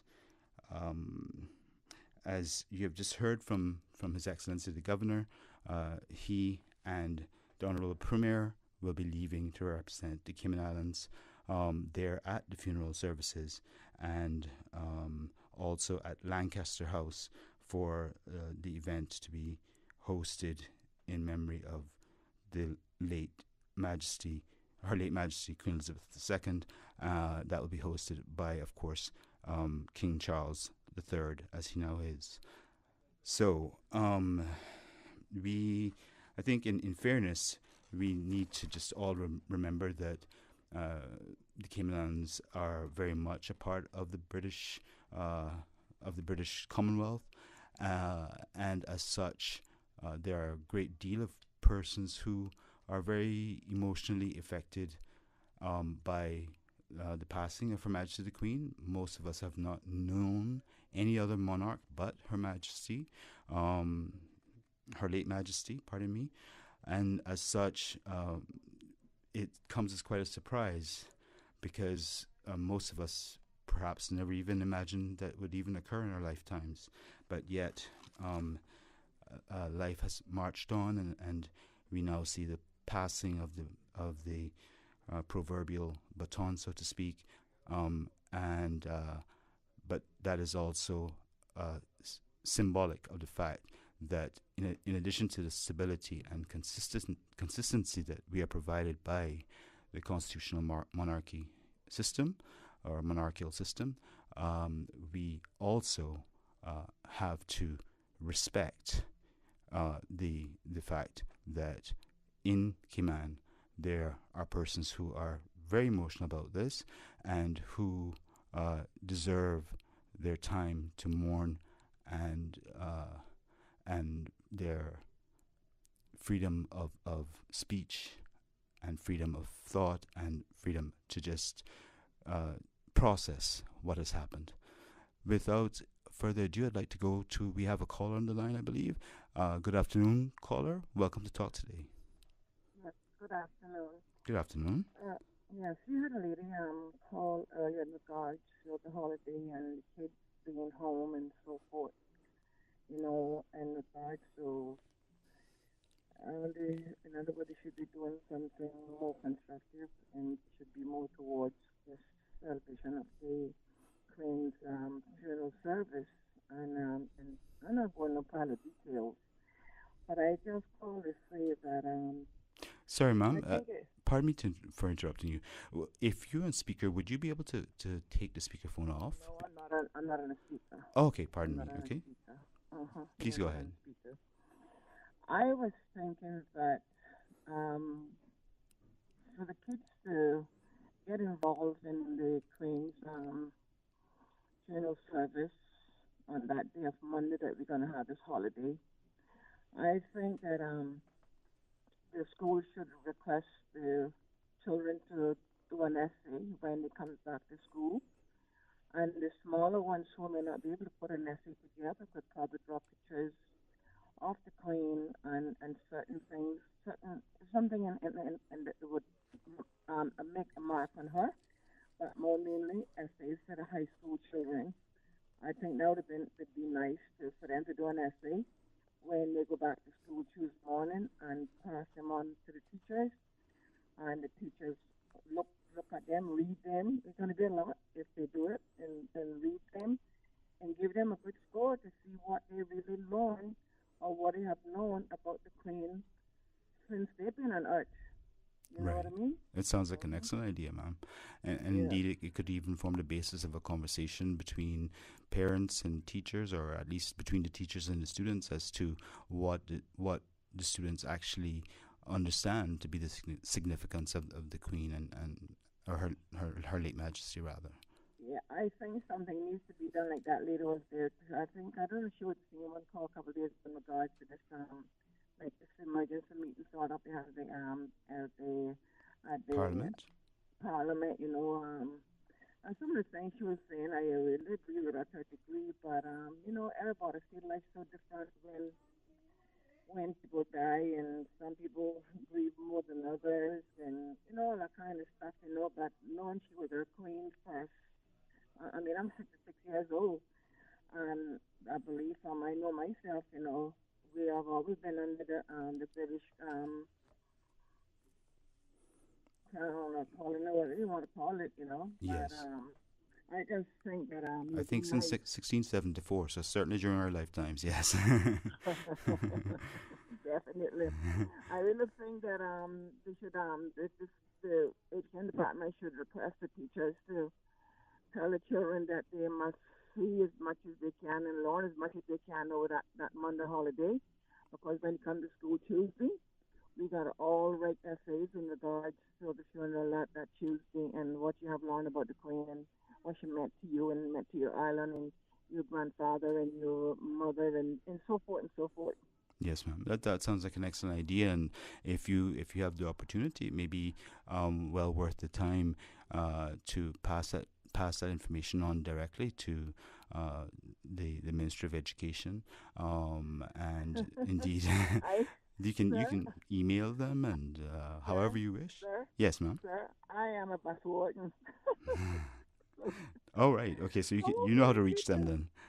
Well, I just hope that someone is listening and they'll try to put it together, you know, and really give the kids something to do when they come out of school Tuesday morning. Yes, ma'am. No work in school, no more than doing essays. And let's see how many essays can turn out and which one's going to be the best. And so they can go in the building there on the waterfront there, the museum and all, and you know, and the house there in Town and so forth, you know, and down at Turtle Farm, just place them in frames and put them on walls, you know, they would come in, it would be really nice.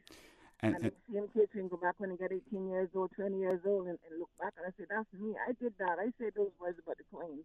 Absolutely, you know? Absolutely. Yeah. And do you would you agree that it might be something for us to consider in terms of whether it be organized through the government or through private organizations, NGOs, or what have you, discussion topics, for example, relating to the significance for us of our experience with having a monarch.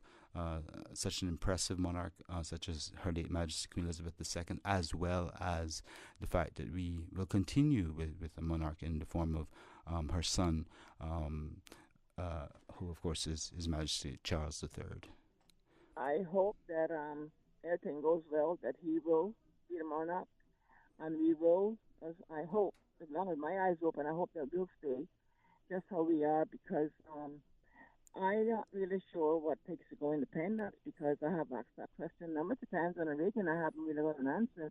Not because you have our own currency that tells us that we can go independent. You know what I mean? Right. There's quite a few processes, yes. I don't know what it takes to go independent, and I really don't even want to learn. I know, because we've been doing, as far as I'm concerned, I feel we've been doing very well with England. You know, we can't please everybody. And I just hope that, her son can bring everything forward that she has done and come and visit us more often. I think she must have made like 2 trips in those years that she was queen. And, you know, that's to me, that's a little bit disturbing, but it is what it is, because she had other places to go to. She had a family, you know. So if we got her here twice, I think that was great. Yes, ma'am. But, couldn't agree with you more. But I'd like to thank you for your contribution today. We have another call on the line, so thank you. Thank you. Have a great afternoon. Good afternoon, caller. You're on Talk Today. No? Oh, I see. So we're going to break now for the news. Pardon me. And we will be back with you. And we have a caller waiting on the line. Caller, if you'd please stay on the line, we'll be back shortly. Continuing the Caymanian tradition. Let Cora keep my ground so clean. The heart and soul of the Cayman people. Thank you for keeping the culture alive. There's the news every day. From East End to Georgetown, down into West Bay. Radio Cayman in the Cayman Islands. Today's biggest news. Radio Cayman. Your voice, your choice. Local, regional, international. This is Headlines from Radio Cayman's newsroom. Today's biggest news. With your latest headlines, I'm Felicia Rankin-Solins. Post offices across the Cayman Islands will be closed on Saturday, September 17th, 2022. All post offices in all districts of Grand Cayman, Cayman Brac, and Little Cayman will reopen for business at their regular hours on Tuesday, September 20th. The airport post office opens at 8 a.m. The General and 7 Mile Beach post offices open at 8:15 a.m. and all other post offices open at 8:30 a.m. In international news, some staff at Clarence House have been warned their jobs are at risk following King Charles III's accession to the throne. The Guardian said dozens of staff were told during the Thanksgiving service for the Queen in Edinburgh on Monday. Clarence House said some redundancies were unavoidable because of the change in role for Charles and his wife Camilla, now Queen Consort. They were working to find alternative roles for employees, a spokesman said. The flight taking the Queen's coffin to London was the most tracked in history, website Flight Radar 24 has said. Nearly 6 million people tried to follow the plane's route from Edinburgh to RAF Northolt within its first minute in the air. The huge traffic caused disruptions to the site, where users can track the path of planes in the air. More than 4.79 million people watched on its site and app, and 296,000 were watching on a YouTube stream, it said. These are your headlines. I'm Felicia Rankin-Solins. For the latest in news and information, follow Radio Cayman on social media, Facebook, Instagram, Twitter. Download the Radio Cayman app or log on to our website, radiocayman.gov.ky. Listen to the general public. Your thoughts are just a telephone call away. 1-800-534-8255. What the public is saying. Let your voice be heard. And now, Radio Cayman's Talk Today. Good afternoon and welcome back to Talk Today. We are now with a half an hour essentially left of airtime, and so this is your opportunity, if you have not yet called, to give us a call and express your condolences, your thoughts, your ideas, ask any questions you might have. And without further ado, we have a caller who has patiently waited on line, and I'd like to welcome that caller to Talk Today. Good afternoon, caller. Good afternoon, sir, and good afternoon to all our listeners. The first time talking with you on the talk show, and welcome to your position. Yes, sir. Thank you very much. And my deepest sympathy and condolences to all the persons of the Cayman Islands and government authorities and dignitaries for the passing of our great queen. And I just completed a large tribute in honor of our queen. I just spent the last 2 hours directing in a large tanker a half a mile off the coast, and to the residents of Cayman Brac who heard the horns blowing in Spot Bay and creek and watering place. The tanker was directed to pass a half a mile off the coast and give a 20-long blast of the ship's horn, and that was carried out. The tanker was named Pine Express, coming from Manaus in Brazil, bound for Houston, and under the command of an Indian captain and crew members. Everybody on board was Indian, and they complied with my request. When the ship was 15 miles east of the bluff, east of the lighthouse, I made the request there by traveling up there with two family members from Grand Cayman, and made the arrangements, and then came back to the Spot Bay Cemetery, and then did the request of how many horns to be blown.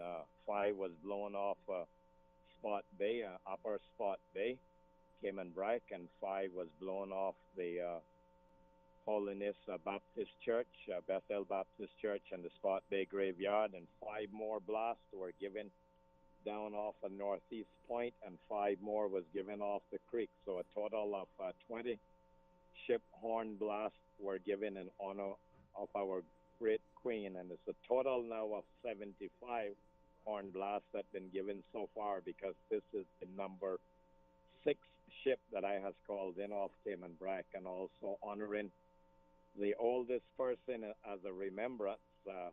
On Friday and Saturday, 2 ships were called in to do a tribute for our queen, and the oldest lady that had passed away, Miss Vera Rankin from Spot Bay, and also a seaman from Cayman Brac living in Grand Cayman, Mr. Alfonso Messiah. So this is the most ships called in such a short time to honor those 3 great people, and the condolences are sent from the Indian captain to the Cayman Islands government. He says to send my deepest sympathy and heartfelt condolences for our great queen from the Indian captain, which was in command of the tanker. At 12:30 today, the horns were blown off Spot Bay and a series down along the coast. and that's what I have did for the tributes for our great people. I've been after it 2 hours today doing that. Mr. Scott, thank you for that summary of what is the efforts that are being made from a merchant marine type perspective, and that is, of course, a fundamental and crucial part of the Cayman Islands history, and the need and the significance of that in honor of Her late Majesty Queen Elizabeth II is not in doubt at all. I just wondered, sir, if you could tell us why it is that you're gearing towards 5 blasts of the horn. Is it that you're going to build up to the total number of years that she was with us on this earth, or is there another reason? Because I had originally understood that each of the ships leaving Grand Cayman and perhaps the BRAC, but I'm not 100% sure, were expected to give 7 blasts representing each decade of her service as our queen. Yes, for the 5 long blasts, that is a routine thing that is done for all the seamen and their wives, and mostly anyone.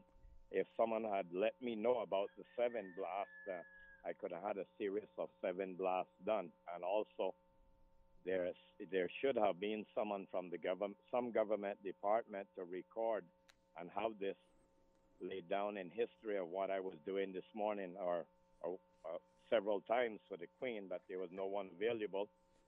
Luckily, I called on a friend that was nearby, and he came to the cemetery and stood by me and recorded the conversation of me making the request for the horns to be blown. So that's my routine number of horns to be blown for our seamen in a series of 5 long blasts, like off the eastern part of the island off of Spot Bay, 5 as down along the coast as the ship traverses the island.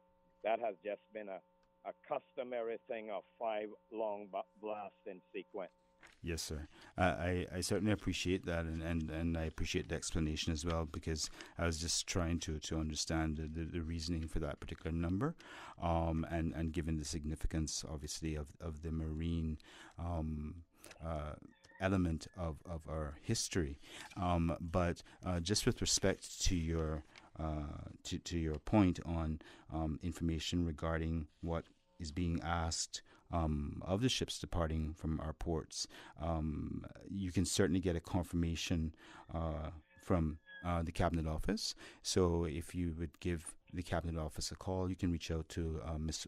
Onisha Richards, who's the Director for Government Communications, and she would be my first point of contact, and then if there's someone else to speak to, then certainly she would know who to put you on to, sir.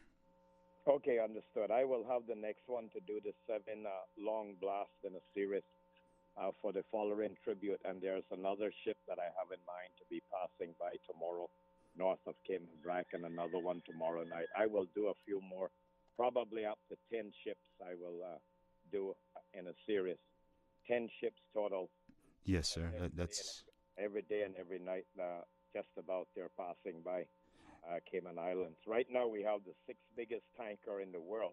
Whoever is traveling on the flight from Cayman Brac out to Grand Cayman, if you look from the plane window south of Cayman Brac, there's the 6th biggest tanker in the world now passing, coming from Texas, going to Singapore. So you're basically saying that it's a good thing that they're flying on Cayman Airways, because they might make a mistake and land on the tanker instead of Cayman Brac.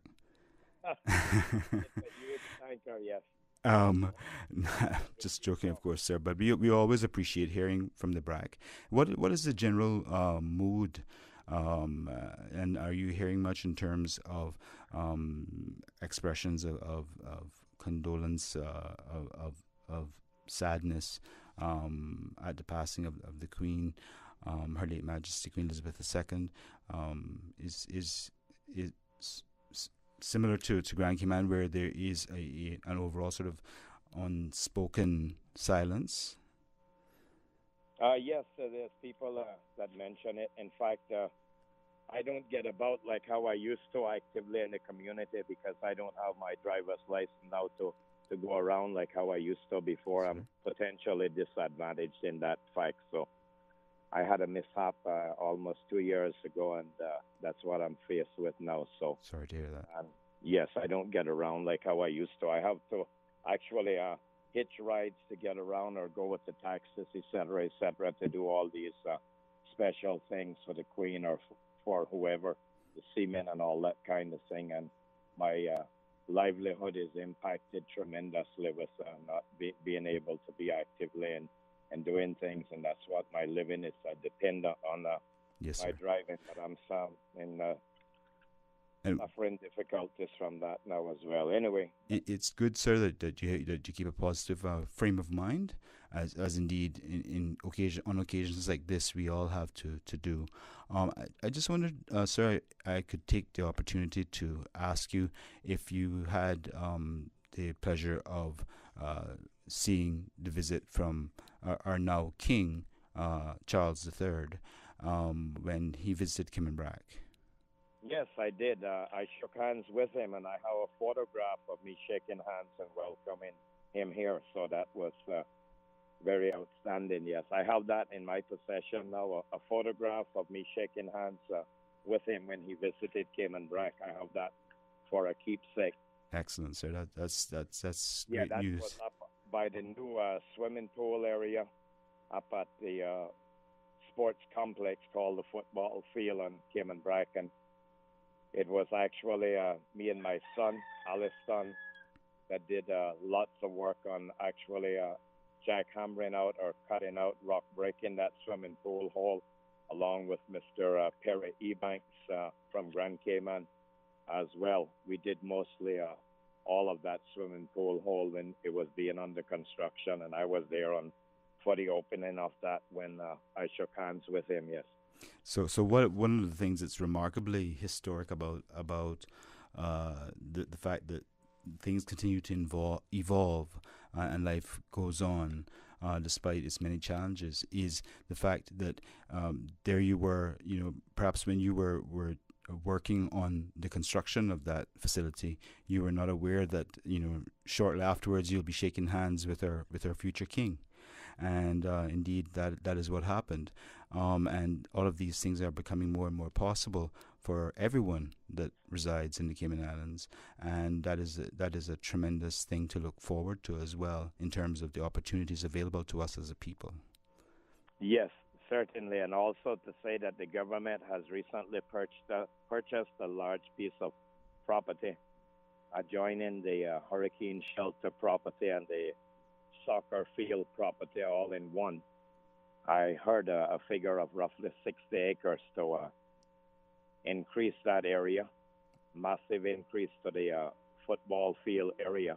All right, excellent. An additional 60 acres has been purchased, and there are thoughts and plans about maybe putting a new high school there, because the one we have now is close by the seaside, and eventually they may put a new high school building actually to the southeast from the football field, the soccer field, up in the high cliffs up there on the bluff. And also to say that land has an enormous amount of farming red mole land, which Mr. Curlin McLaughlin and his dad, Mr. Covington, been farming for many years, growing all kinds of produce and selling, helping people out in Cayman Brac to get their fresh fruits and vegetables and things. Yes, sir. And that land needs to be allowed for the same Mr. Covington and Mr. Curlin to farm that land. Even although that government has purchased it, I would recommend for them to continue farming in an area where they're not going to utilize with building the new high school or anything else. And also, if other members of the public want a place to farm, arrangements could be made with the government to allow that. And I'm saying that to Miss Juliana O'Connor Connolly. Miss Julie, if you are listening in, for you to coordinate something like that, and maybe some of our locals could get a piece of property and cultivate it on a 50-50 basis with the government and grow some nice produce up there. Yes, sir. And make certain that Mr. Curlin and Mr. Covington gets back their farming area, which they done for many years in that area. I would like to see that done, and if it was me, I would have loved them to continue farming in that same area. Well, sir, I'd like to thank you for that contribution, and we have to take another call at this moment. So it's always great to hear from the BRAC, and I'm sure that that the listeners and indeed your representatives have heard your call. So do have a good afternoon. We're going to move to the next call. Good afternoon. Oh, I'm sorry. We've lost our call. So we're going to have a commercial break at this time. We'll be right back with Talk Today. Medical lab services in Cayman. Go straight to MedLab. Blood test, x-ray, and mammogram. All of that is MedLab. Affordable fees and friendly service. A full professional team. MedLab is always comfortable. MedLab is always clean. For medical lab services in Cayman, MedLab. Call 949-7331 and ask about MedLab's new state-of-the-art digital mammogram machine. The best investment you can make for your business is in your employees. So why not make the Chamber of Commerce Training Center a partner in your success? Studies show that professional training and development is the key to retaining employees, increasing productivity, and improving profit margin. Grow your business with the Chamber and choose from 5 different course categories, each designed to improve skills and increase knowledge to meet the needs of an ever-changing business climate. Visit caymanchamber.ky for a list of courses or call 949-8090 for more information. Make the Chamber your training partner.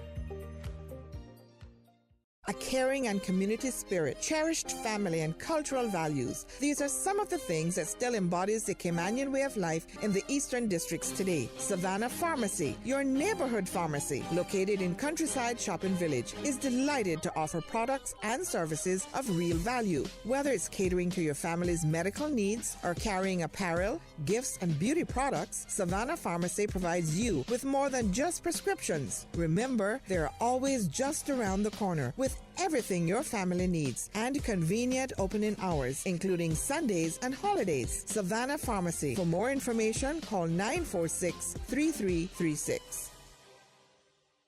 When you're craving something big, something tasty that gives you that lip-smacking satisfaction, something that hits the spot, there is nothing better than a footlong from Subway. It's pretty tasty. Filling and full of flavor. Try our new sweet onion steak teriyaki with a twist. Or the classic chicken teriyaki. Top it with green pepper, onions, cheese, and that sweet onion teriyaki sauce, all piled on your favorite artisanal bread. Satisfy that craving with a footlong from Subway. Fresh, delicious, tasty, meaty. Let's make it a meal with a drink, chips, and cookies. There is nothing better than a footlong from Subway. Freedom, Cayman BRAC. Freedom, Little Cayman. Soft breezes, blue waters, no traffic. Unwind and rejuvenate your mind, body, and soul. Sister Island Staycations, a taste of freedom. Discover all that our sister islands have to offer. The best foundation you can wear is glowing, healthy skin. The offices of dermatologist Dr. Wayne Porter specialize in enhancing your skin's well-being. Whether you're seeking advanced skin care, including any skin cancers, Botox, filler, cosmetic skin enhancements, or simply looking to reduce wrinkles, Dr. Porter offers a full-service dermatology and dermatological surgery practice. For more information, email drportercayman@gmail.com or call 946-9020. That is 946-9020. Talk today. But I do have some questions. Talk today. Cayman Islands' foremost listeners participation program. Talk today. Because there are more questions than answers. What the public is saying. Waging to take your calls right now. Sterling Dwayne Ebanks. Good afternoon and welcome back to Talk Today. My name is Patrick Schmidt and I'm sitting in for Sterling Dwayne Ebanks. It's a pleasure to be here with you or for you as a public servant. And we have 10 minutes remaining in our program today. We are, of course, focusing on the very solemn occasion of the passing of Her late Majesty Queen Elizabeth II. And also talking about the effects that this brings, as well as the affects, insofar as there's a great deal of emotion involved.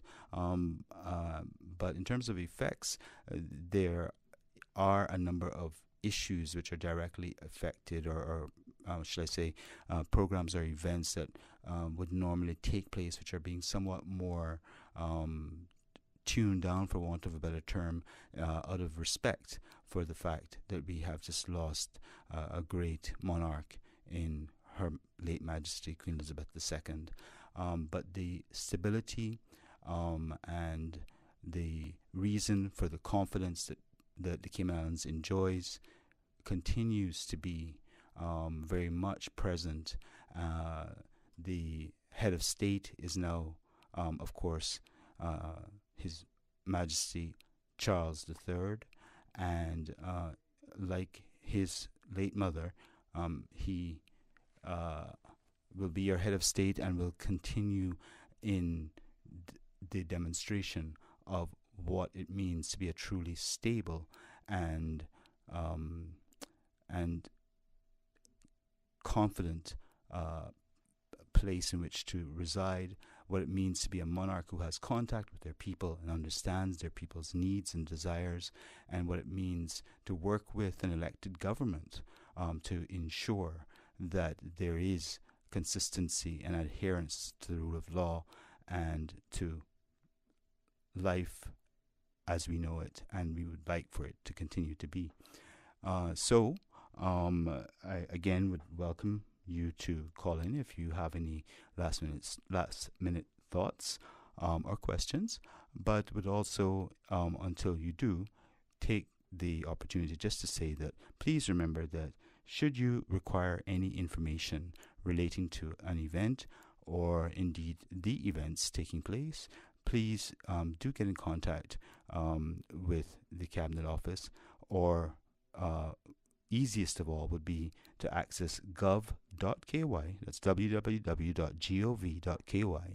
and look under the news section, in which you will see various details regarding each day leading up to and including the day of the funeral, which is of course Monday, September 19th, and the mourning will be completed on the day immediately following, which is Tuesday, the 20th of September.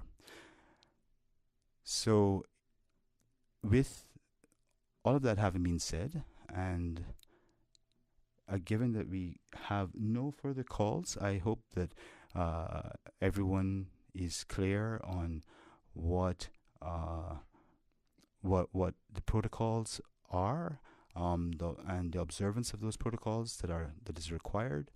Also, if you're not necessarily a person who is of the same opinion, that is respected, but we would advise, of course, that you act in a respectful manner towards those who do feel that this is a particularly solemn time for us here in the Cayman Islands.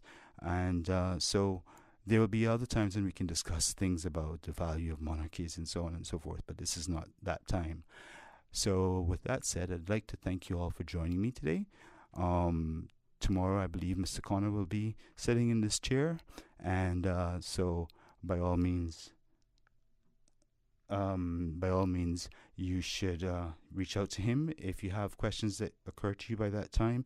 Also, I've just received a WhatsApp message asking if I could repeat the cabinet number and the gov.ky website detail. And that's not an unusual question at all, insofar as the gov.ky website is actually relatively new. Many Caymanians may not have necessarily used it yet, but it is an excellent source of information. It is updated very regularly, and so the details for that are quite simply www.gov.ky. And once you get to that page, then you will see a selection of items from which you can choose. You would go to the news, and from news then on to Queen Elizabeth II. Should you need to reach out to the Cabinet Office, you would call Government Administration Building. It's probably not going to be so easy to reach them, to be honest, because they are working extremely hard and extremely long hours to try to keep everything flowing as it should, and we are working as well with of course the UK and in accordance with their plans. But if you do need to reach the Cabinet Office, it would be the Principal Government number 9497900, and then ask to speak to the Cabinet Office. The Director of Government Communications is, of course, Mr. Onisha Richards, but I doubt very much that she's going to necessarily be available at all times because she has a lot on her plate. But that is how you reach the Cabinet Office. Did we have a call on the line? We do not have a call on the line.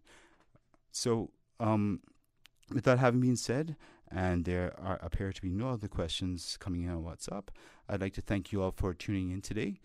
It's been a pleasure to be here with you, and I look forward to talking with you again next Monday. Thank you for joining us on Talk Today.